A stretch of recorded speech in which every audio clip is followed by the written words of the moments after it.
जय मसी मण्डली र जति पनि हामीलाई हेर्दै हुनुहुने देश विदेश अनलाइन मार्फत हामीसँग जोडिनुहुने सबैलाई स्वागत अनि अभिवादन। आउनुहोस्, आज हामी असैयाको 9 अध्यायबाट वचन हेर्ने जमर्को गर्दैछौँ। 9 अध्यायको 1 देखि 7 पद। सो तपाईँले आफ्नो बाइबल खोलेर आफ्नो छेउमा राख्नुभयो भने वचन बुझ्न अवश्य पनि सजिलो हुनेछ। आउनुहोस्, छोटो प्रार्थना गरौँ अनि प्रार्थनासँगै वचनतिर लागौँ। स्वर्गीय पिता, हामी तपाईँलाई धन्यवाद दिन्छौँ। यस समय फेरि पनि हामी तपाईँका मानिस तपाईँको वचनको वरिपरि आउन सौभाग्य पाएका छौँ। यसको लागि तपाईँलाई धन्यवाद। हे परम प्रभु, मेरा चट्टान, मेरा उद्धारक, मेरा मुखका शब्द र मेरो हृदयको ध्यान तपाईँको दृष्टिमा ग्रहण योग्य हौँ। यसो ख्रीष्टको उच्च अनि पवित्र नाममा आमेन। आजको शीर्षक मैले लिएको छु प्रियहरू, नम्रहरूको महिमित आशा। नम्रहरूको महिमित आशा। अहिले नेपालमा मानिसहरू, फेरि पनि नेपाली, हाम्रा नेपाली दाजुभाइ दिदीबहिनी आमा बुवा सबै लागेर राजा आऊ देश बचाऊ भनेर चाहिँ नारा र जुलुस लगाएर हिँडेको हामीहरू पाउँदछौँ, देखेका छौँ र सुन्दैछौँ। अहिले विभिन्न सोसियल मिडिया मार्फतबाट, होइन?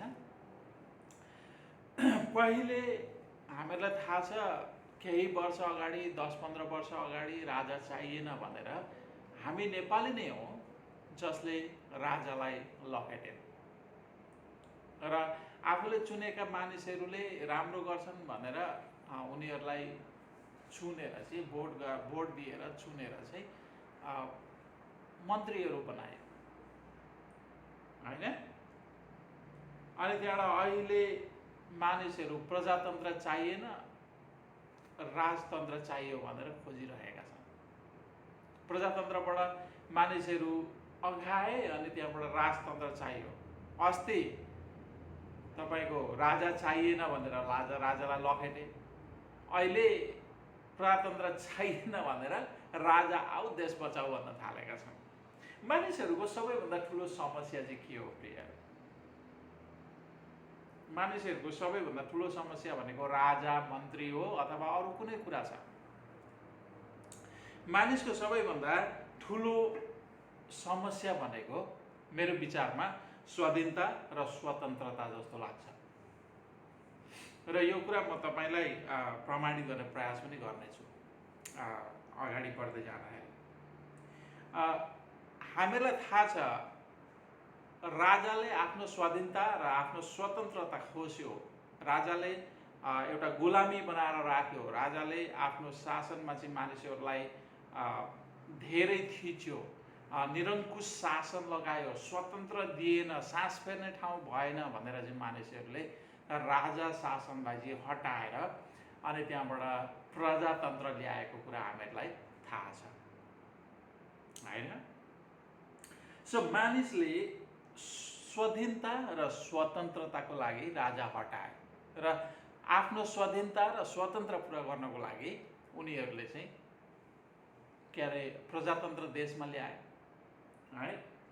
अनि आफैले चुनेर बनाएका देश चलाउने संसदहरूलाई चाहिँ उनीहरूले चुनेर चाहिँ हामीहरूले चुनेर चाहिँ राख्यौँ, भोट हालेर राख्यौँ।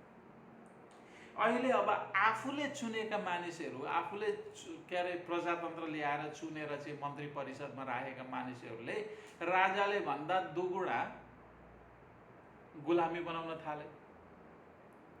उनीहरूको मात्रै दुनो भर्ने, तर जनताहरूलाई जति पायो त्यति उनीहरूको स्वतन्त्र स्वाधीनताको हरण गर्न थालेको हामी पाउँछौँ। अब मानिसहरूले तपाईँको सास फेर्ने ठाउँ पाउन छोडिसकेका छन्। सरकारले आफूले चुनेर राखेका मानिसहरूले चाहिँ यतिसम्म मानिसहरूलाई लादिरहेका छन्, भारी लादिरहेका छन् कि त्यो भारीले थिचेर मानिसहरूलाई गाह्रो भइसकेको छ। उनीहरूले आफ्नो स्वतन्त्र स्वाधीनता सबै अथवा राजाको पालामा भन्दा अहिले आफूले चुनेर राखेका मानिसहरूको पालामा धेरै गुमाएको महसुस गरेका छन्। तपाईँको मानिसको सबैभन्दा ठुलो समस्या भनेको राजा अथवा मन्त्री होइन। मानिसको सबैभन्दा ठुलो समस्या भनेको स्वाधीनता र स्वतन्त्रता हो। स्वाधीनता र स्वतन्त्रता हो। हामीलाई यो कुरो बुझ्न सहिलो पर्दैन। आदम र अब्बाले अदनको बगैँचामा आफ्नो स्वाधीनता र स्वतन्त्रताको लागि परमेश्वरको आज्ञा उल्लङ्घन गरे। जब परमेश्वरले इस्राएलीहरूलाई दासत्वको देश मिस्रबाट निकालेर ल्याउनु भयो र प्रतिज्ञाको देशमा चाहिँ उनीहरूलाई स्थापित गर्नुभयो, तुरुन्तै उनीहरूले पहिलो काम के गरे त भन्नुहुन्छ भनेदेखि राजाको माग गरे।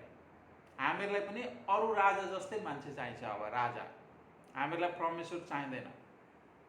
परमेश्वरको राजत्व हामीहरूलाई चाहिँदैन। अर्को शब्दमा भन्नुपर्दा हामीहरूलाई हामी जस्तै मान्छेले अधिकार गरेको हामी चाहन्छौँ। सामुएल 8 अध्यायलाई गएर पढ्नु होला। इस्राएलीहरूले परमेश्वर जसले उद्धार गर्नुभयो, जसले प्रेम गर्नुभयो, जसले गरुडको पखेटामा उनीहरूलाई निकालेर ल्याउनु भयो, त्यो परमेश्वरलाई राजा हुनबाट इन्कार गरेर इस्राएलीहरूले आफू जस्तै राजा मागेको हामी पाउँदछौँ। अनि त्यहाँबाट त्यसको परिणाम हामीहरूले पछि देख्छौँ। यहाँनिर अर्को प्रश्न पनि उठ्छ। अब हेर्नुहोस् है त, इस्राएलीहरूले परमेश्वरलाई आफ्नो राजा हुनबाट इन्कार गरेर अन्य जातिहरू जस्तै राजा माग गर्नुको कारण चाहिँ के हो? अघि हामीहरूले स्वाधीनता, मानिसको सबैभन्दा ठुलो समस्या परमेश्वरलाई इन्कार गर्नु भनेको के हो त भन्दाखेरि पहिलो कारण भनेको तपाईँको स्वाधीनता र स्वतन्त्रता हो है। सो दोस्रो कारण चाहिँ के हो त? दोस्रो कारण यो हो प्रियहरू, आफूले नियुक्ति गरेको राजा होस् या मन्त्री होस्, हो हैन, आफूले चुनेर आफूले नियुक्ति गरेको र आफूले बसाएको मान्छे, चाहे त्यो राजा होस् चाहे मन्त्री होस्, देशका जनताहरूले आफ्नो अधीनतामा उनीहरूलाई राख्न सक्छन्। एकछिन सुन्दै जानु होला, कसरी उनीहरूले अधीनतामा राख्न सक्छन् भन्ने कुरा म गर्दै जाउँ। आफ्नो स्वाधीनता र स्वतन्त्रताको आफूले चुनेका मानिसहरूलाई खुल्ला माग राख्न सकिन्छ र माग राखेका पनि छन् र मागहरू पुरा भइरहेका पनि छन्, हो हैन। उदाहरण म तपाईहरुलाई केही उदाहरणहरू पनि दिउँ। समलिङ्गी विवाह आज धेरै पश्चिमी राष्ट्रहरूमा समलिङ्गी विवाहलाई कानुनी तौरमा स्वीकृति गरेर चाहिँ विवाह हुन थालिसकेको छ, जुन बाइबलको शिक्षा विपरीत हो, परमेश्वरको शिक्षा विपरीत हो। परमेश्वरले समलिङ्गी विवाहलाई बाइबलमा स्वीकृति दिनुभएको छैन। तर जब मानिसहरूले आफूले चुनेका राजाहरू अथवा मन्त्रीहरू स्थापित गरे, उनीहरूले समलिङ्गी विवाहको एउटा माग गरे र त्यो पुरा भयो। उनीहरूको स्वतन्त्र, उनीहरूको स्वाधीनता देख्दै हुनुहुन्छ त। अर्को गर्भपतन पश्चिमी देशहरूमा धेरै देशहरूले अलरेडी स्वीकृति गरिसकेको छ। गर्भपतन गर्नु भनेको बाइबलमा हत्या गर्नु हो र हत्या भन्ने कुरो बाइबलमा परमेश्वरले वञ्चित गर्नुभएको छ, तैँले हत्या नगर्नु। सो हत्या गर्नु भनेको परमेश्वरको वचन विपरीत कुरा। तर आज आफैले चुनेका मानिसहरू बनाएर राखेको कारण के भएको छ त भन्नुहुन्छ भनेदेखि उनीहरूको त्यो माग पुरा भएको छ। जसरी तपाईँलाई थाहा छ, साउल राजालाई जब सामुएलले चाहिँ सबै कुरा नष्ट गर्नु, कुनै कुरा नराख्नु भनेर युद्धमा पठाएका थिए अनि पछाडि चाहिँ राम्रा कुराहरू सामुएल किताबमा हेऱ्यौँ भनेदेखि राम्रा कुराहरू चाहिँ उनीहरू बचाएर ल्याएको कुरा हामीले पाउँछौँ। अनि त्यतिखेर सामुएलले सोद्धाखेरि साउल राजाले के जवाब दिन्छन् त भन्दाखेरि मानिसहरूको डरले। सो कुर्सी बचाउनको लागि आफूले चुनेका मानिसहरूलाई जे पनि माग राख्न सक्छन् जनताहरूले, अनि त्यो माग पुरा हुन्छ। हेर्नुहोस् है त। अब त्यस्तै हिन्दू राज्यको माग, के नेपालमा हिन्दूहरू मात्रै छन् त? के नेपाल पहिलेदेखि नै हिन्दूको राज्य मात्रै हो त? के हिन्दूकै जन्म भएको त नेपालमा होइन।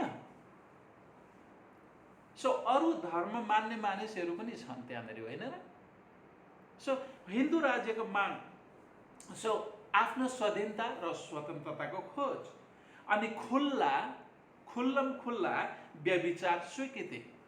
अहिले तपाईँ हामीले नाइट क्लबहरू देख्छौँ। नाइट क्लबहरूमा विशेष क्रियाकलापहरू हुने भनेकै के हो त? यौन शोषणका कुराहरू, त्यहाँनिर यौन बजारको कुरा, शोषण पनि होइन, यौन बजार हुन्छ त्यहाँनिर।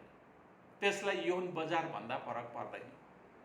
सो त्यो कुराहरू सरकारले स्वीकृति दिएको छ र विभिन्न देशमा चलेका छन्, यहाँ पनि चलेका छन्, हामीहरूलाई थाहा छ। सो नेपालको त कुरै छोड। त्यस्तै खुल्लम खुल्ला व्यभिचार गृह। सो व्यभिचार गृह पनि हामीहरूले विभिन्न ठाउँमा पाउँछौँ। अब एउटा के अरे नाइट क्लबलाई नै लिउँ, एक किसिमले लिँदाखेरि विवाह के अरे व्यभिचार गृह भनेर भन्न सकिन्छ त्यसलाई। त्यहाँनिर यौन व्यापार हुन्छ। सो खुल्ला खुल्ला भइरहेको छ। अब यो खुल्लम खुल्ला कुराहरू, जुन यी कुराहरू के हो त भन्दाखेरि बाइबल विपरीत शिक्षा हो। परमेश्वरले यी शिक्षाहरूलाई घृणा गर्नुहुन्छ, इन्कार गर्नुहुन्छ, स्वीकृति दिनुभएको छैन। सो आफूले चुनेर बनाएको मानिसलाई जे माग गर्न पनि सकिन्छ। अनि माग पुरा भयो भने भोट दिएर त्यसलाई राख्यो, जुन दिन माग पुरा हुँदैन त्यसलाई फ्याँको, अर्कोलाई ल्यायो। कारण दोस्रो कारण भनेको, पहिलो मानिस आफ्नो स्वाधीनता र स्वतन्त्रताको लागि परमेश्वरको अधीनमा बस्न चाहँदैन। दोस्रो, उनीहरूले आफूले आफ्नो माग, आफ्नो स्वतन्त्रता र स्वाधीनता पुरा नहुने भएको कारणले गर्दाखेरि उनीहरूलाई आफू जस्तै राजा चुन्न मनपर्छ र चुनेको कुराहरू हामीहरूले देख्छौँ।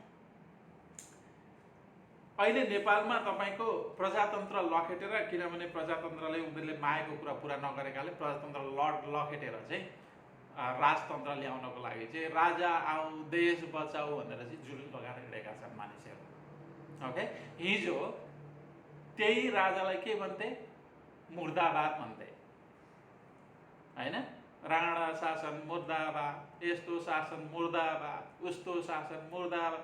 अहिले जिन्दाबाद आए, अनि त्यहाँबाट प्रजातन्त्रलाई मुर्दाबाद आए। सो समस्या भनेको मानिसहरू, देशका मानिसहरूको समस्या भनेको राजा अथवा मन्त्री होइन प्रिय, आफै हो, मानिस आफै हो। जब आफ्नो माग पुरा हुँदैन, जब आफूले भने जस्तो हुँदैन, मानिसले आफूले चुनेको कुरालाई निकाल्न पनि सक्छ, राख्न पनि सक्छ। That's what happening. अथवा आफूले नियुक्ति गरेको राजा र मन्त्रीसँग मनपरी व्यवहार गर्न सकिन्छ, फरक पर्दैन। यसकारण सबैभन्दा ठुलो समस्या भनेको राजा वा मन्त्री होइन, आफ्नो स्वाधीनता र स्वतन्त्रताको कुरा हो।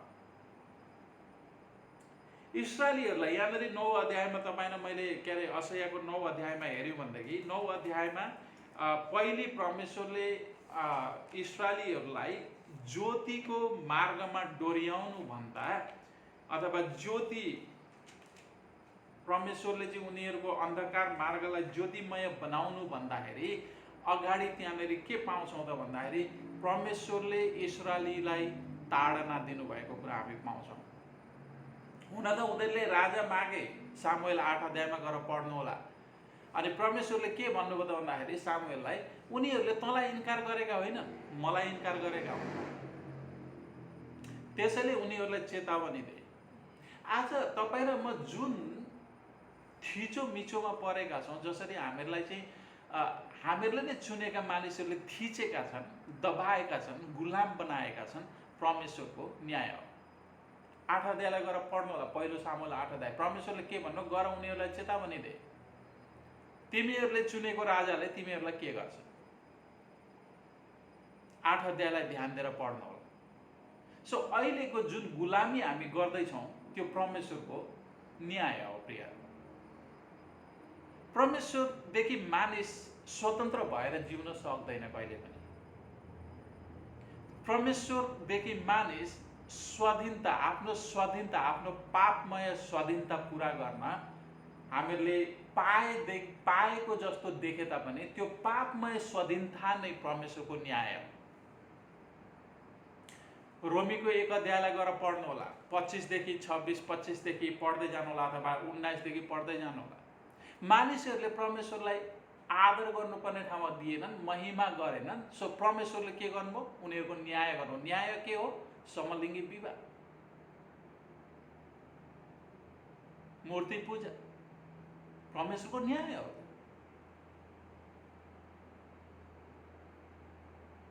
सो हेर्नुहोस् है त, मानिस परमेश्वरदेखि स्वतन्त्र भएर जिउन सक्दैन। इभन हामीले 8 अध्यायमा हेऱ्यौँ भनेदेखि 9 अध्यायमा तपाईँहरूले हेर्न सक्नुहुन्छ। असह्य 9 अध्यायमा आउनुहोस्, म अलिकति पढ्दैछु, तर 9 अध्यायको 1 देखि 7 पदलाई तपाईँहरूले पढ्नु होला है त। म तपाईँको बिचमा 1 र अनि त्यहाँबाट 6 पदलाई पढ्दैछु। तापनि सङ्कट परेका निम्ति नैराश्य हुने छैन। पहिले त उहाँले जबुलुनको देश र नाप्तालीको देशलाई नम्र तुल्याउनु भयो, तर भविष्यमा उहाँले यर्दनका किनारको समुद्र नजिकैको अन्य जातिहरूको गालीलाई सम्मानित तुल्याउनु हुनेछ। अनि त्यहाँ 2 पदलाई पनि हेर्नु। अन्धकारमा हिँड्ने मानिसहरूले एउटा ठुलो ज्योति देखेका छन्। मृत्युको छायाको देशमा बस्ने माथि एउटा ज्योति उदाएको छ। अनि त्यहाँबाट 6 पदमा तपाईँ र मैले हेऱ्यौँ भन्दा, किनभने हाम्रा निम्ति एकजना बालकको जन्म भएको छ, हाम्रा निम्ति एकजना छोरा दिएको छ, शासन उहाँको काँधमा हुनेछ। उहाँ अचम्मका सल्लाहका, शक्तिशाली परमेश्वर, अनन्तका पिता, शान्तिका राजकुमार कहलाइनु हुनेछ। अनि उहाँको शासन चाहिँ कस्तो हुन्छ त भन्नुहुन्छ भने, उहाँको शासन र शान्तिका वृद्धिको अन्त कहिले हुने छैन। दाउदको सिंहासन र तिनको राज्यमाथि त्यसलाई न्याय र धार्मिकताको साथमा स्थापित गरी स्थिर गराउन त्यस बेलादेखि सदाको निम्ति उहाँले राज्य गर्नुहुनेछ। सर्वशक्तिमान परमप्रभुको जोशले यो पुरा गर्नुहुनेछ। तर यहाँभन्दा अगाडि तपाईँ र मैले 8 अध्यायलाई पढ्यौँ भनेदेखि 8 अध्यायको 21 र 22 पदलाई त्यहाँनिर हेर्नुहोस्। इस्राएलीहरूलाई परमेश्वरले कसरी ताडना दिनुभयो, उनीहरूले परमेश्वरदेखि स्वाधीनता र स्वतन्त्रतामा आफ्नो पापमय इच्छा पुरा गर्ने दुष्टै गरेको कारण परमेश्वरले असुरको देश ल्याएर के गर्नुभयो? ताडना दिनुभयो, सजाय दिनुभयो। 21 र 22 पदलाई हेर्नुहोस्। त्यहाँनिर तिनीहरू कष्टित र भोका भएर देशमा घुमी हिँड्नेछन्। जब तिनीहरू अत्यन्तै भोका हुन्छन् तब तिनीहरू रिसाउनेछन्, मासतिर हेरी आफ्ना राजा र आफ्ना परमेश्वरलाई सराप्नेछन्। तब तिनीहरूले पृथ्वीतिर हेर्नेछन्, तर त्यहाँ दुःख, अन्धकार र डरलाग्दो नैराश्य मात्र देख्नेछन्। अनि तिनीहरू घोर अन्धकारमा चापिनेछन्। अनि 8 पदमा हेर्नुभयो भने प्रियहरू, परमेश्वरले यो ताडना कसलाई कोबाट दिनुभयो त भन्दाखेरि असुरको देश भनेको अन्य जातिहरूको देश हो। सो परमेश्वरले 8 अध्यायमा तपाईँले ध्यान दिएर पढ्नुभयो भनेदेखि परमेश्वरले आफ्ना मानिसहरूलाई ताडना दिनुको कारण के हो त भन्दाखेरि उनीहरूले परमेश्वरको आज्ञालाई उल्लङ्घन गर्नु, आफ्नो स्वाधीनता र स्वतन्त्रताको लागि परमेश्वरको विरोधी भएर खडा हुनु। अनि इस्राएलीहरू भनेका परमेश्वरले चुनेका आफ्ना प्रतिज्ञा भित्रका, करार भित्रका मानिसहरू। अनि परमेश्वरले उनीहरूलाई चाहिँ 1 अध्यायमा, असह्यको 1 अध्यायमा गएर हेर्नुभयो भनेदेखि छोराछोरी भन्नुहुन्छ। अनि 30 अध्यायको 9 पदमा गएर तपाईँले हेर्नुभयो भनेदेखि त्यहाँनिर परमेश्वरले के भन्नुहुन्छ भन्दाखेरि, छोराछोरीले मेरा आज्ञा अवहेलना गरे। अनि परमेश्वरले इस्राएलीहरूलाई यस्तो खालको ताडना दिनुभयो कि त्यो ताडना हेर्दाखेरि यदि तपाईँले असह्य 11 अध्यायको 1 पदलाई हेर्नु भने ठुटो मात्रै रहेको पाउँछौँ हामी। अथवा ठुटो भन्नाले के हो त भन्दाखेरि परमेश्वरको ताडना, अग्निमय ताडनामा चाहिँ परमेश्वरले आफ्ना मानिसहरूलाई यसरी पगाल्नु भयो, सुन जस्तो खार्नु भयो र त्यहाँबाट सत्य र झुटो इस्राएलीको छनौट गर्नुभयो। अनि जब परमेश्वरले 9 अध्यायमा हामीले देख्छौँ, जब छनौट गरिसक्नुभयो परमेश्वरले, सुन जस्तो खारिसक्नुभयो उनीहरूलाई, असुरको देश भनेको एउटा मृत्युको देश, उनीहरूको लागि एउटा मृत्युको देश थियो। अथवा अर्को शब्दमा भन्दाखेरि परमेश्वरले इस्राएलीहरूलाई यसरी ताडन दिनुभयो, एका हातमा आँसु अर्को हातमा घाँस।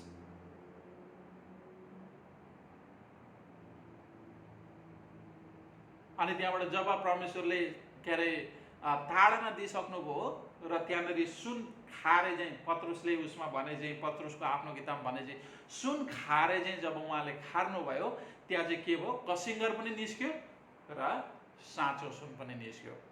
र त्यो साँचो सुनहरू चाहिँ ठुटा मात्रै भएको पाइन्छ।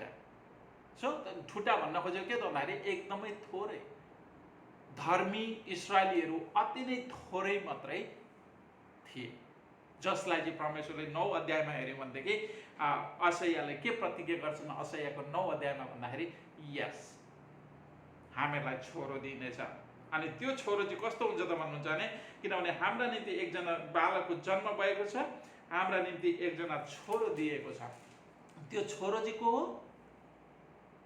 त्यो छोरो भनेको चाहिँ अचम्मका सल्लाहकार, शक्तिशाली परमेश्वर, अनन्तका पिता, शान्तिका राजकुमार कहलाइनु हुनेछ। सो परमेश्वर स्वयं। अनि हामीले मत्तीको 4 अध्यायको 14 देखि 17 पदलाई तपाईँले गएर लेखेर राख्नु होला र गएर पढ्नु होला।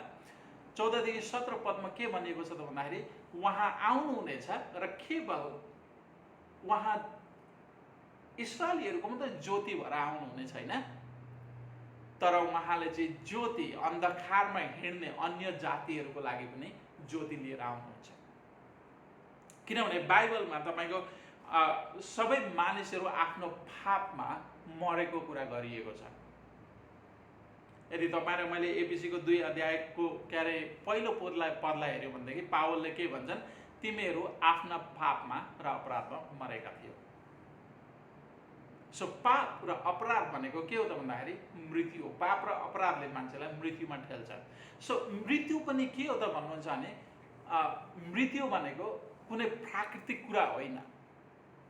जन्म भनेको प्राकृतिक कुरा हो, तर मृत्यु भनेको प्राकृतिक कुरा होइन। मृत्यु भनेको परमेश्वरको न्याय हो। अनि हिब्रूको किताबमा के भनेको छ त भन्दाखेरि, परमेश्वरले दोस्रो मृत्युदण्ड दिनुहुन्छ। पहिलो मृत्युदण्डबाट मात्रै मानिसहरू परमेश्वरदेखि बच्न सक्दैनन्, परमेश्वरले दोस्रो मृत्युदण्ड पनि दिनुहुन्छ। सो यहाँनिर 9 अध्यायमा हामीले हेऱ्यौँ भने, असैयाको 9 अध्यायमा हेऱ्यौँ भनेदेखि, नम्र खारिएका, नम्र, आफूलाई नम्र तुल्याउने, परमेश्वरको अगाडि परमेश्वरमा सधैँभरि चाहिँ के अरे इमान्दार रहने, परमेश्वरलाई प्रेम गर्ने, परमेश्वरका आज्ञा मान्ने, परमेश्वरको अगाडि घुँडा टेकेर चाहिँ तपाईँ नै मेरो सहारा हुनुहुन्छ, तपाईँ बिना म के अरे अर्थहीन छु, म शक्तिहीन छु, म केही गर्न सक्दिनँ, म आफैलाई पनि बचाउन सक्दिनँ, तपाईँ मेरो सहारा हुनुहुन्छ, तपाईँ मेरो परमेश्वर हुनुहुन्छ, तपाईँ मेरो के अरे मलाई, तपाईँले मलाई उद्धार गर्न सक्नुहुन्छ भनेर जसले आफूलाई नम्र तुल्याएर परमेश्वरको अगाडि सुम्पन्छ अथवा घुँडा टेक्छ, परमेश्वरले उनीहरूको हेरचाह गर्नुहुन्छ, उनीहरूलाई उद्धार गर्नुहुन्छ, उनीहरूलाई बचाउनुहुन्छ। प्रियहरू, परमेश्वरको ताडना भनेको सजिलो हुँदैन। थाहा छ तपाईँलाई, धर्मी अयुबले आफू जन्मेको दिन सरापेका छन्। दाउदले आफ्नो हड्डी मखाएको कुरा गरेका छन्, बोली बन्द भएको कुरा गरेका छन्, कान नसुन्ने बहिरो भएको कुरा गरेका छन्। जब परमेश्वरले ताड्न दिनुहुन्छ आफ्ना मानिसहरूलाई, खार्नको लागि ताड्न दिनुहुन्छ भनेर हिब्रूले भन्दछन्। 12 अध्यायमा गएर पढ्नु होला, हिब्रूको 12 अध्याय। उनले भन्छन् परमेश्वरले ताड्न दिनुहुन्छ यसकारण कि आफ्ना मानिसहरूले उहाँको ताडनाद्वारा धार्मिकताका फल फलाउन सकुन्। परमेश्वरले आफ्नो ताडनामा आफ्ना मानिसहरूलाई के गर्नु त भन्दाखेरि, ताडना, परमेश्वरले आफ्ना मानिसहरूलाई ताडना दिने भनेको नष्ट गर्न होइन, उनीहरूलाई सुन जस्तो अथवा हिरा मोती जस्तो एउटा शुद्ध बनाएर एउटा परिपक्व मानिस बनाउनको लागि उहाँले ताडना दिनुहुन्छ। र त्यस ताडनामा छानिने कुरा पनि आउँछन्। धेरै मानिसहरू जसले चाहिँ परमेश्वरमा साँचो रूपले विश्वास गरेका छैनन्, उनीहरू त्यो ताडनामा चाहिँ के अरे छानिएर चाहिँ तपाईँको भुजतिर लाग्छन् अथवा कसिङ्गरतिर हुन्छन् भनेदेखि जो ख्रिस्टलाई साँचो हृदयले सुरुदेखि नै प्रेम गर्नेहरू चाहिँ एउटा सुन जस्तो, निखुर सुन जस्तो भएर परिपक्व भएर निस्किन्छन्। अनि जसले चाहिँ ख्रिस्टमा जस्तो सुकै परिस्थितिमा पनि ख्रिस्टलाई उनीहरूले त्याग्दैनन्, ख्रिस्टमा उनीहरू सधैँभरि के अरे जोडिएर रहन्छन्, ख्रिस्टलाई समातेर रहन्छन्, ख्रिस्टका वचनमा रहन्छन्, के अरे समस्याहरूमा उनीहरूले चाहिँ सङ्घर्ष गर्छन् र त्यो सङ्घर्षमा परमेश्वरसँग उनीहरूले सहयोग माग्छन्, पवित्र आत्माको सहयोगमा उनीहरूले त्यो सङ्घर्षलाई पराजित गर्छन् अनि त्यहाँबाट एउटा निखुर सुन जस्तो बनाएर परमेश्वरले निकाल्नुहुन्छ। सो यहाँनिर 9 अध्यायमा हेर्नुहोस्, ती मानिसहरू जब परमेश्वरले सबैलाई, चाहे धर्मी होस् चाहे कसिङ्गर होस्, सबैलाई पहिले के गर्नुभयो, असुरको देश ल्याएर चाहिँ उनीहरूलाई ताडना दिनुभयो।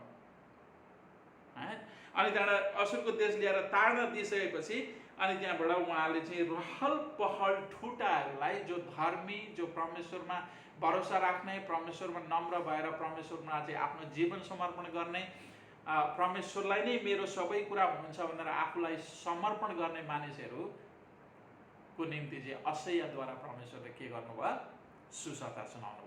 हाम्रो निम्ति एउटा छोरा दिइनेछ।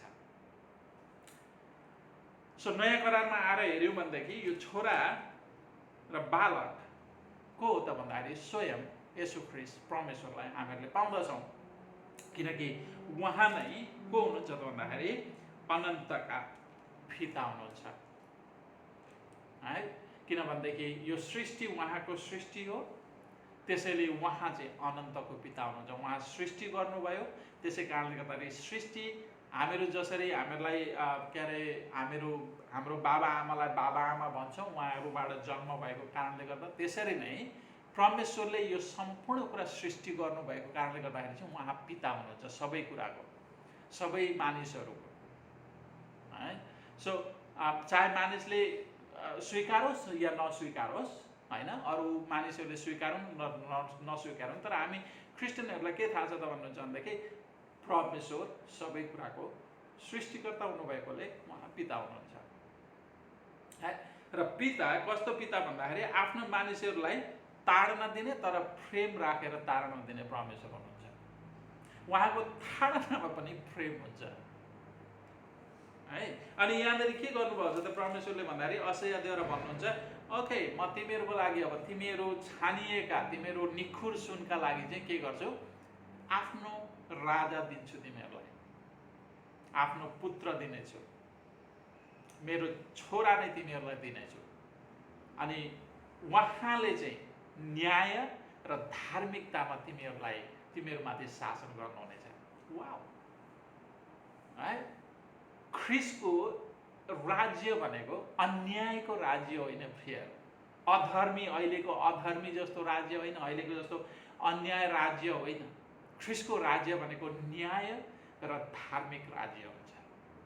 र त्यो न्याय, किनकि उहाँ न्यायी हुन्छ र उहाँ स्वयं धार्मिक परमेश्वर हुनुहुन्छ, त्यसैले उहाँको राज्य न्याय र धार्मिकताले सजाउ भएको हुन्छ है। त्यहाँनिर कसैले पनि अन्याय सहनु पर्दैन अहिलेको जस्तो। सो ख्रिस्टको राज्य भनेको एउटा धार्मिक राज्य। अनि परमेश्वरले भन्नुभयो तिमीहरू धार्मिक मानिसहरूलाई, सुन जस्तो खारिएर के अरे ममा भरोसा राखेर बस्नेहरूको लागि चाहिँ अब तिमीहरू नम्रको लागि चाहिँ म के गर्छु, धार्मिक राजा मेरो आफ्नै पुत्र दिनेछु, जसले चाहिँ दाउदको सिंहासनमा चाहिँ बस्नुहुनेछ र धार्मिकता न्याय र धार्मिकतामा न्याय गर्नुहुनेछ। तर यहाँनिर असह्यले चाहिँ केवल के अरे वृद्धिको कुरा गरेका छन्, केवल इस्राएलीहरूको लागि मात्रै होइन, होइन। उहाँ धार्मिकताको राजा चाहिँ एउटा ज्योति बनेर आउने इस्राएलीको लागि मात्र होइन, तर कसको लागि? अन्य जातिहरूको लागि वृद्धि गराउने कुरा गरिएको छ। अनि मत्ती 4 अध्यायको 14 देखि 17 हेऱ्यौँ भनेदेखि त्यहाँनिर चाहिँ अन्य जातिहरूमा पनि त्यो ज्योति, त्यो जीवनको ज्योति चाहिँ छम्केको हामीहरूले देख्छौँ। अथवा अन्धकारमा अथवा मृत्युको देशमा रहने मानिसहरूले ज्योति देखेका छन् है। सो ज्योति परमेश्वरले यो कसरी चाहिँ सम्भव छ त? किनकि हामीलाई थाहा छ यहुदी र के अरे अन्य जातिहरूमा व्यवस्था एउटा ठुलो पर्खालो भन्ने कुरो थाहा छ। सो कसरी परमेश्वरले यहुदी र अन्य जातिहरूलाई ख्रिस्टद्वारा चाहिँ एकतामा ल्याउनुहुन्छ त? किनकि व्यवस्था अलरेडी पर्खाल छ। यहुदीहरूले हामीलाई थाहा छ अन्य जातिहरूलाई उनीहरूले स्वीकार्दैन। अन्य जातिहरूलाई त यहुदीहरूले के अरे तपाईँको अशुद्ध भनेर भन्छन्। भने कसरी परमेश्वरले यो गर्नुहुन्छ त? हामीहरूले असायाको 9 अध्यायमा हेऱ्यौँ भनेदेखि 9 अध्यायको 7 पदमा तपाईँले हेर्नु भनेदेखि परमेश्वरको जोशले त्यो गर्नुहुन्छ भनेर भनिएको छ है। सो यो परमेश्वरका स्वयं पुत्रको राज्य वृद्धि गराउने काम चाहिँ परमेश्वरले कसरी गर्नुहुन्छ त भन्दाखेरि ख्रिस्टको क्रुसद्वारा। एकछिन मसँग के अरे एफिसी 2 अध्यायमा आउनु होला है त। एफिसी 2 अध्यायमा, एफिसी 2 अध्याय सुरु हुन्छ यसरी: तिमीहरू आफ्ना अपराध र पापहरूद्वारा मरेको बेलामा उहाँले तिमीहरूलाई जीवित पार्नुभयो। सो पाप र अपराध भनेको के हो त भन्दाखेरि परमेश्वरको नजरमा पाप र अपराध गर्ने मानिसहरू मरे तुल्याउ। अनि त्यहाँबाट त्यो पापमा चाहिँ कसरी मरेका थियौँ त भन्दाखेरि 2 पददेखि हामीहरूले पढ्दै आयौँ भनेदेखि पाउँदछौँ है। अनि त्यहाँबाट त्यसै गरेर यहाँ 11 पददेखि हामीहरूले हेर्दै आयौँ भनेदेखि त्यहाँनिर के भन्छन्?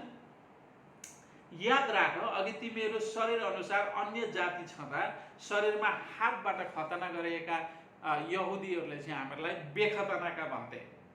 अनि त्यो भएका कुराले गर्दाखेरि चाहिँ हामी के थियौँ त भन्दाखेरि ख्रिस्टभन्दा अलग। हेर्नुहोस् है त 12 पद, इस्राएलका नागरिक हकबाट बाहिर भएका थियौ र प्रतिज्ञाका कुराहरूबाट बिराना आशा नभएका र यस संसारमा परमेश्वर रहित थियो। अनि 13 पदमा हेर्नुहोस्, तर तिमीहरू जो त्यस बेला ख्रिस्ट येशूबाट टाढा थियो अब ख्रिस्टको रगतले नजिक भएका छौ। सो ख्रिस्टले परमेश्वरले यहुदी र अन्य जातिलाई कसरी एउटा परिवारमा ल्याउनु भयो त भन्दाखेरि ख्रिस्टको रगतले, क्रुसको मृत्युद्वारा है। अनि यहाँनिर के भन्छन्? 14 पद, किनकि उहाँ नै हाम्रो शान्ति हुनुहुन्छ, उहाँले हामी दुवैलाई अथवा यहुदी र अन्य जाति दुवैलाई एउटै बनाउनु भएको छ र विभाजन ल्याउने शत्रुताको पर्खाल भत्काइदिनु भएको छ। अनि त्यहाँबाट उनले निरन्तर भन्दै जान्छ र उहाँले व्यवस्थालाई, त्यो पर्खाल चाहिँ के हो त भन्दाखेरि 15 पद, व्यवस्थालाई त्यसका आज्ञाहरू, राइट, व्यवस्था चाहिँ एउटा पर्खाल थियो। अनि त्यहाँबाट त्यसलाई चाहिँ परमेश्वरले कसरी भत्काउनु भयो भन्दाखेरि अनि उहाँले क्रुसद्वारा 16 पदमा अनि क्रुसद्वारा हामी दुवैलाई एउटै शरीरमा परमेश्वरसँग मेल गराएर शत्रुतालाई शेष गर्नुभयो। अनि त्यहाँबाट 17 पद, उहाँले आएर तिमी टाढा भएका अथवा अन्य जातिहरू र नजिक भएकाहरूलाई यहुदीहरू मिलापको सुसमाचार सुनाउनु भयो, किनकि उहाँद्वारा नै हामी दुवैले एउटै पवित्र आत्मामा पिता कहाँ प्रवेश पाएका छौँ। सो ख्रिस्टको क्रुसको मृत्यु र पवित्र आत्माको सङ्गति द्वारा चाहिँ हामी यहुदी र अन्य जातिहरू के भएका छौँ? एक भएका छौँ। परमेश्वरमा एउटा मन्दिर, परमेश्वरको पवित्र मन्दिर भएर चाहिँ जोडिन मौका पाएका छौँ। त्यो त्यो त्यो त्यो त्यो गर्ने चाहिँ कसरी भन्दाखेरि ख्रिस्टको क्रुसको मृत्यु। सो हामी मरेका थियौँ, हाम्रो पापमा अपराधमा मरेका थियौँ। अनि ख्रिस्टले चाहिँ सुसमाचार सुनाएर हामीलाई बोलाउनु भयो। हाम्रा पापहरू जब हामीले ख्रिस्टमा के अरे विश्वास गऱ्यौँ अनि त्यहाँबाट हाम्रा पापहरू क्षमा गरेर चाहिँ हामीलाई आफ्नो परिवारमा सामेल गराउनु भयो। त्यसैले के अरे यहाँनिर हेर्नुहोस् 8 र 9 पद, 2 अध्यायको 8 र 9 पद के भनेको छ, किनभने अनुग्रहबाट विश्वासद्वारा तिमीहरू उद्धार पाएका छौ र यो तिमीहरू आफैबाट होइन, यो त परमेश्वरको प्रदान हो, कर्मद्वारा होइन, नत्र त मानिसले घमण्ड गर्नेछ। सो उद्धार र मुक्ति भनेको के हो त भन्नुहुन्छ भनेदेखि एउटा परमेश्वरको सित्तैको वरदान हो, अनुग्रह, प्रेम हो। परमेश्वरले ख्रिस्टद्वारा सबैलाई दिनुभएको छ। वरदान भनेको किनिँदैन, वरदान भनेको कसैबाट थाप्ने कुरा हो, आशिष। त्यसैले ख्रिस्ट चाहिँ उद्धार र मुक्तिको परमेश्वरद्वारा मानिसहरूलाई वरदान हुनुहुन्छ। सो घमण्ड एउटा मानिसहरूले आज हामीले हेर्छौँ, हुन त मानिसहरूले बुझेर पनि गरेका हुन सक्छन्, नबुझेर पनि गरेका हुन्छन्। धेरै मानिसहरू तपाईँको तीर्थ, व्रत, दान, धर्म गर्ने गर्छन्। किन त भन्दाखेरि स्वर्गीय कमाउन। तर स्वर्गीय कमाउन सकिँदैन। कमाउने कुराले चाहिँ के गर्छ त भन्नुहुन्छ भने, यदि यी सबै गरेर मैले स्वर्ग कमाउन सक्छु भनेर चाहिँ सोच्ने हो भनेदेखि त्यो चाहिँ घमण्ड ठहरिन्छ। किनकि स्वर्गीय कमाउन सकिँदैन, परमेश्वरले दिनुहुने सित्तैको वरदान हो। अनि त्यो वरदान चाहिँ को हुनुहुन्छ? ख्रिस्ट येशू हुनुहुन्छ, जो चाहिँ ज्योति हुनुहुन्छ। उहाँले भन्नुभयो म संसारको ज्योति हो। संसार चाहिँ मृत्युको अन्धकारमा छ, तर ख्रिस्ट आएर चाहिँ त्यो अन्धकारलाई उठाएर चाहिँ अनन्त जीवनको सुसमाचार प्रचार गर्नुभयो।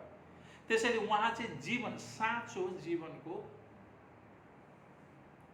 परमेश्वरको उपहार हुनुहुन्छ हामी सबै मानिसहरूलाई, जो अन्धकारको देश अथवा मृत्युको देशमा जीवन जिइरहेका छौँ। त्यसैले प्रियहरू, म तपाईँलाई जो पनि हुनुहुन्छ, तपाईँ यदि तपाईँले ख्रिस्टलाई ग्रहण गर्नुभएको छैन भने उद्धार र मुक्ति कमाउन परिश्रम गर्न नगर्नुहोस्। आफ्नो परिश्रम त्यो गरेर व्यर्थमा नगुमाउनुहोस्। परमेश्वरले तपाईँ र मलाई आफ्नो अनुग्रहमा, सित्तैमा ख्रिस्ट येशूद्वारा उद्धार र मुक्ति दिँदै हुनुहुन्छ। त्यसैले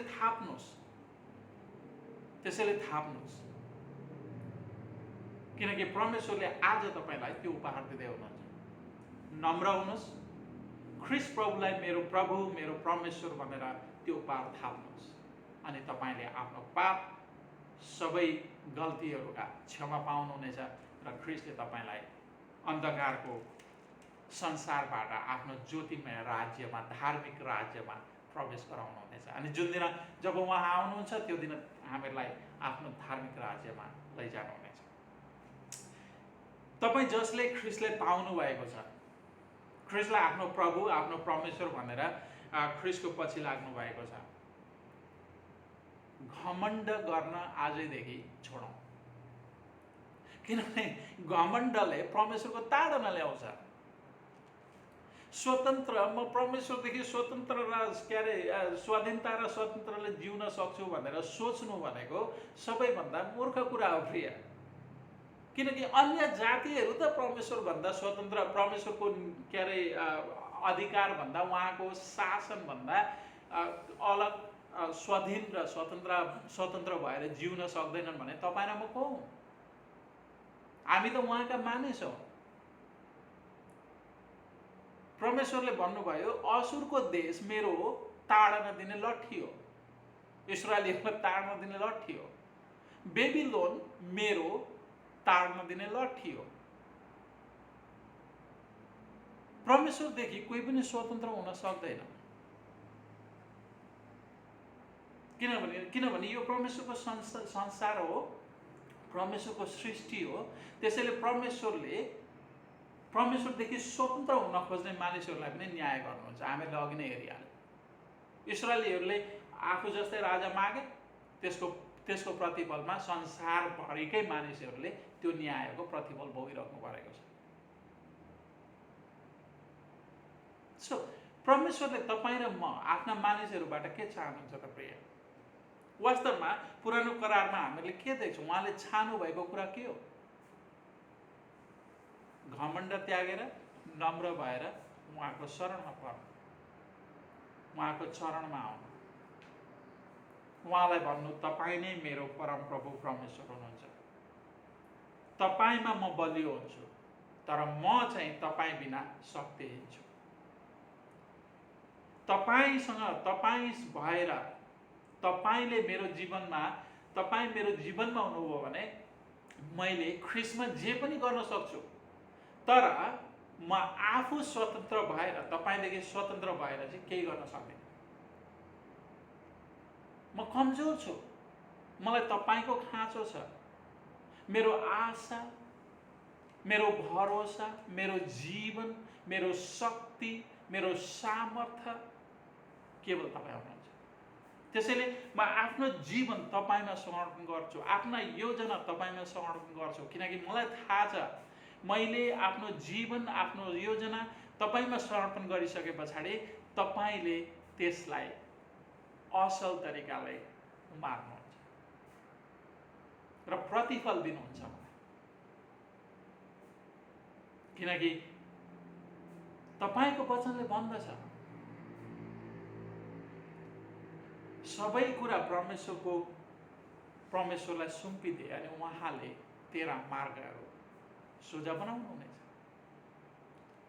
सो परमेश्वरले चाहनुहुन्छ त के त भन्दाखेरि एउटा छोराछोरी भएर, परमेश्वरका छोराछोरी भइसकेपछि बुबासँग सम्पूर्ण हृदयले समर्पित भएको चाहनुहुन्छ। सम्पूर्ण कुराहरू चाहिँ उहाँको अधीनमा आएको चाहनुहुन्छ। ख्रिस्ट येशूले तपाईलाई एउटा प्रश्न गरौँ अन्तिममा, तपाईँ आफ्ना छोराछोरीले दुःख पाएको अनि त्यहाँबाट निराश भएको अनि कष्ट पाएको अनि के अरे चिन्ता र फिक्र लिएको तपाईँ चाहनुहुन्छ? तपाईँको छोराछोरी दुखी भएर एकातिर पर्केर बसिरहेको छ भनेदेखि तपाईँ वास्तै गर्नुहुन्न, अथवा तपाईँले आफ्ना छोराछोरीलाई कुनै पनि दुःख कष्ट अथवा पीर अथवा चिन्ता फिक्री आउनुभन्दा अगाडि नै उनीहरूलाई थियो नआओस् भनेर चाहिँ तपाईँले तयार गर्नुहुन्छ कुराहरू, उनीहरूको लागि भविष्यको लागि के अरे योजनाहरू तपाईँ पुरा गर्नु तयार गर्नुहुन्छ। यस, तपाईँ अहिलेदेखि नै विवाह गर्नुभएको छैन भने पनि तपाईँले के सोच्दै हुनुहुन्छ, मेरो भविष्यमा मेरा के अरे परिवार हुन्छन्, मेरो श्रीमती हुन्छ, अनि त्यहाँबाट मेरा छोराछोरी हुन्छन्, उनीहरूको लागि चाहिँ मैले के गर्नुपर्ने हुन्छ। त्यसैले अहिलेदेखि नै तपाईँ के गर्दै हुनुहुन्छ, उनीहरूको असल भविष्यको लागि चाहिँ केही योजनाहरू बनाएर चाहिँ त्यो योजना अनुसार चल्दै हुनुहुन्छ। यदि तपाईँ र म, पावलले भने चाहिँ मरेका मानिसहरू, आफ्नो पापमा मरेका मानिसहरू, अपराधमा मरेका मानिसहरू आफ्ना छोराछोरीहरूको भविष्यको लागि हामी असल कुराहरू सोचेर असल कुराहरूको चाहिँ के अरे योजना बनाउँछौँ भनेदेखि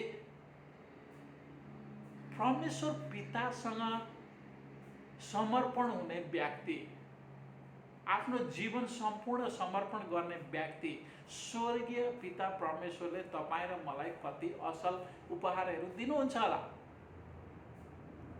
सो हामी किन स्वतन्त्र भएर जिउने? स्वतन्त्र भएर जिउनु भनेको त तपाईँको उहाँको ताडना निम्ति आउनु।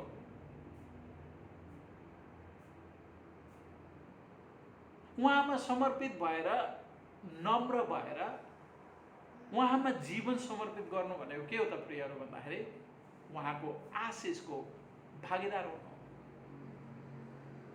उहाँले यदि ख्रिस्टले के भन्नुभयो, लिली फुललाई त त्यति परमेश्वरले सिगार्नुहुन्छ भने तिमीहरूलाई त झन् कसरी सिगार्नुहुन्छ होला। सर सिगार्नुहुन्छ कसलाई भन्दाखेरि जसले उहाँको शरणमा आफूलाई सुम्पिन्छ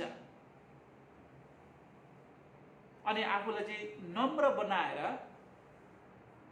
म शक्तिहीन छु, म केही गर्न सक्दिनँ, इभन मेरो जीवन म चलाउन सक्दिनँ भनेर जसले चाहिँ आफ्ना सबै कुराहरू, सबै योजनाहरू, सबै चाहिँ परमेश्वरलाई जब समर्पण गर्छ अनि परमेश्वरले उसको जीवनमा पवित्र आत्माद्वारा अक्षम्म र उदयका काम गर्नुहुन्छ।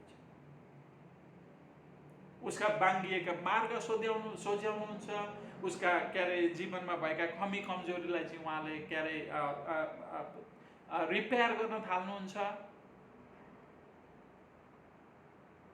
अनि उसको जीवनमा चाहिने कुराहरू परमेश्वरले समय समयमा चाहिने समयमा उहाँले दिन थाल्नुहुन्छ, पुरा गर्न थाल्नुहुन्छ।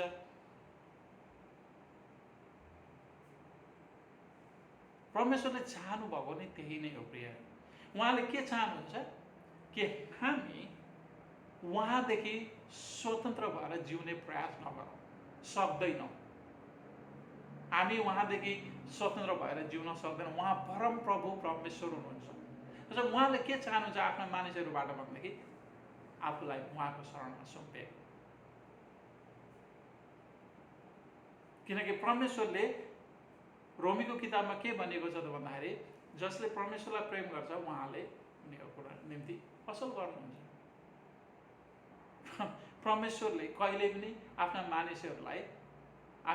मानिसहरूको अभलाइ गर्नुहुन्न, जहिले भलाइ गर्नुहुन्छ।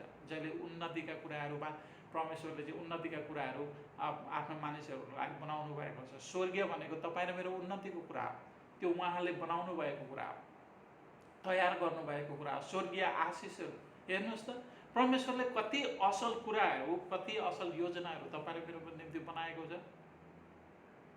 सो जबसम्म संसारमा रहन्छौँ प्रियहरू, परमेश्वरसँग स्वतन्त्र आफ्नो स्वाधीनतामा जिउने प्रयास नगरौँ, स्वतन्त्र हुने खोजी नगरौँ। स्वतन्त्र हुन खोज्नु भने चाहिँ के हो त, एउटा घमण्ड हो। अनि परमेश्वरले घमण्डीहरूको चाहिँ के गर्नुहुन्छ, घमण्डीहरूलाई चाहिँ ताड्नु दिनुहुन्छ, इस्राएलीहरूलाई जस्तो। सो परमेश्वरको अनुग्रहभित्र आउँ, परमेश्वरको अधीनमा आफूलाई सुम्पौँ, आफूलाई होछ्याउँ र परमेश्वरलाई भनौँ, पिता तपाईँ मेरो पिता हुनुहुन्छ, आजदेखि मेरो जीवन तपाईँमा समर्पण। जसरी यो जीवनलाई बनाउन चाहनुहुन्छ बनाउनुहोस्, मलाई तपाईँको मार्गमा हिँड्न सिकाउनुहोस्, तपाईँको योजना खोज्न मलाई सिकाउनुहोस्। तपाईँ पवित्र आत्मासँग नारिएर सफल र उन्नतिको जीवनको बाटोमा हिँड्न मलाई सहयोग गर्नुहोस्, ताकि म धार्मिकतामा बढ्न सकौँ, धार्मिकतामा हुर्किन सकौँ, तपाईँको पुत्र येशू ख्रीष्ट जस्तै हुन सकौँ, संसारिक कुराहरूलाई मार्न सकौँ, तर धार्मिक तपाईँका सत्य कुराहरूलाई जीवनमा ग्रहण गर्न सकौँ र त्यो तिनै कुराहरू अनुसार चाहिँ जिउन सकौँ, हिँड्न सकौँ। पवित्र आत्मादेखि सहयोग गर्नुहोस् भनेर हामीले आफूलाई जब समर्पण गर्छौँ, पावलले भन्छन् जसले परमेश्वरमा आशा राख्छ उनीहरूले निराशा हुन पर्दैन। आउनुहोस् प्रार्थना। स्वर्गीय पिता, हामी तपाईँलाई धन्यवाद दिन्छौँ यस सुन्दर समय। हामीहरूलाई तपाईँमा आशा राख्न, तपाईँमा भरोसा राख्न सहयोग गर्नुहोस्। किनभने धेरैचोटि हामीहरू आफ्नै तागतले म यो गर्छु, म त्यो गर्छु भन्ने गर्छौँ, तर हामी आफ्नै तागतले केही गर्न सक्दैनौँ। त्यसैले आज उपरान्त हामीहरूलाई आफूलाई सम्पूर्ण रूपमा तपाईँमा समर्पण गरेर तपाईँको योजना अनुसारको जीवन, तपाईँको पवित्र आत्माको सहयोग जिउन सिकाउनुहोस्, ताकि हामी तपाईँको पवित्र आत्मासँग नारिएर तपाईँको योजना अनुसारको जीवन जिउन सकौँ। तपाईँलाई धन्यवाद छ। तपाईँको अनुग्रह, कृपा र करुणामा हामीहरूलाई यो गर्न सहयोग गर्नुहोस् पिता, ताकि हामी धार्मिक भएर तपाईँको आज्ञाकारी छोराछोरी भएर तपाईँको आज्ञा अनुसार जिउन सकौँ। येशू ख्रीष्टको उच्च अनि पवित्र नाममा आमेन।